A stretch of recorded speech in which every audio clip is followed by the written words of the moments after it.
I think that overall, I think for both teams to win 2 games each in the white ball format is probably fair enough. We're definitely outplayed in the third ODI. In the second one, Pakistan put on a clinical run chase to chase 350. Tonight we played really well, particularly through that middle overs with the ball where Greeny and Nathan Ellis started to make some things happen. But I'm really proud of the group, to be honest. The way that we've been able to shut out quite a few distractions that there've been when we've had some COVID amongst the group and some uncertainty at times with selection purely based on that. The way that the guys have been able to put that to the side and focus on playing and training and the commitment to each game, each training session, following protocols, as small as it sounded, has been really important. So, yeah, super proud of quite an inexperienced group, no doubt, but plenty of lessons learned. Thank you. Well done. Right. It just looked like you're using a slightly different setup today. Is it something that you worked with before, or did it have anything to do with just the Pakistan attack and them bringing the ball back into you? Well, it's something that I tend to do. Again, it's after my initial sort of 10 balls, 8 to 10 balls, when you start to get a bit more of a rhythm that I tend to go to that one, especially when guys are angling in and attacking the stumps quite a bit more, on low bouncing wickets in particular. So, yeah, I should have gone to it earlier, shouldn't I? The last couple of games, but just one of those things. I mean, you get knocked over early, and then today the wicket played really nice against a new ball.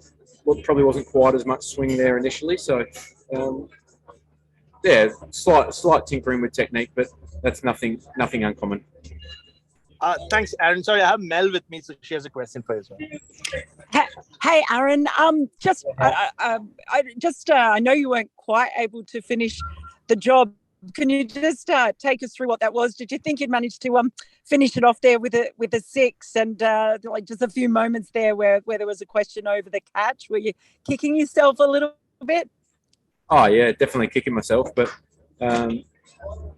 off the bat I knew it didn't quite have enough. It would have been a bit lucky if it got over the rope, but yeah, just with the angle coming in, that was a shorter side of the ground, so I thought that was a decent enough risk to take, but yeah, it wasn't to be. But nice that we got home in the end with Benny McDermott icing that in the last couple of overs. Marcus Stoinis played a beautiful knock through that middle part as well to really keep that momentum going. Louis. Thank you. Hey, Aaron. Nathan Ellis seems to have had a pretty massive rise over the last 12, 24 months, even going back to when he was out of the Big Bash. I mean, what have you seen from him in these or all the white ball games, and suggestion that he might be ready for more opportunities?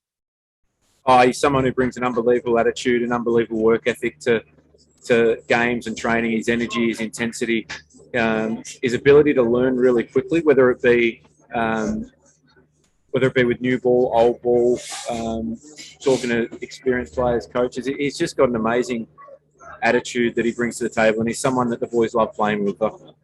Everyone loves playing with everyone in the side, but when he turns up, he's just got an infectious attitude that he brings, and just one of them guys that will have a super future, because he's prepared to challenge himself each and every day, which is a great sign of, especially from a guy who hasn't had a huge amount of international experience.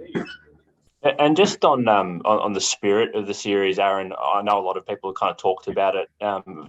For people who aren't there, mate, can you kind of just explain, I guess, how good it has been, if you agree with that? Oh, it's been unbelievable, the spirit from both teams. I think sportsmanship, on the field, it's been some really good tough cricket, but yeah, just a wonderful tour to be a part of, to be honest.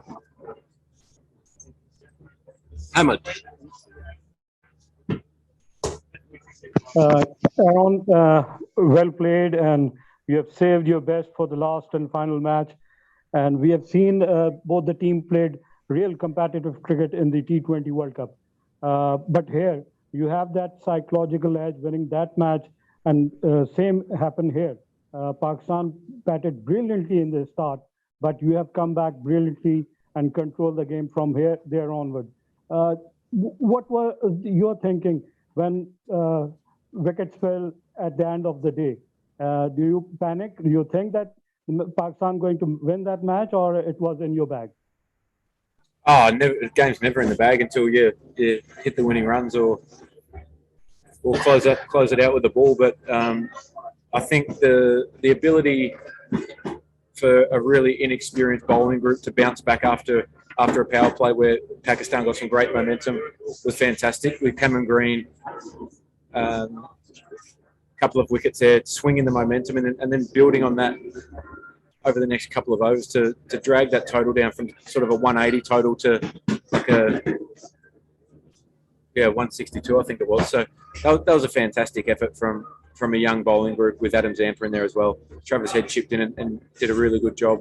So it's just one of those games where in the subcontinent, you generally power play is generally where teams can get away from you, but our ability to just hang in there and wait for an opportunity, create an opportunity, and then help really restrict them was fantastic. Mohammed Newman.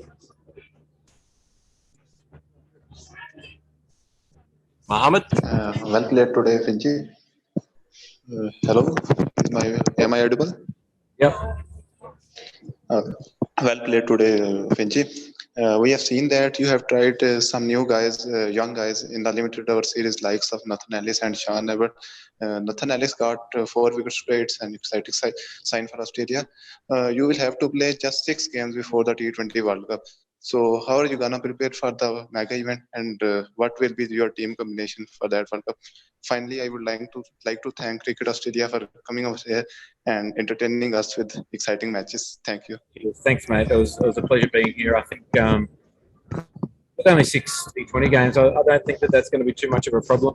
I think we still do play a lot of white ball cricket. There's quite a few one-day games as well off the top of my head. So I think that's still, that majority of that group will still be together and we'll still be able to talk and strategize and do all that kind of stuff. And with quite an experienced group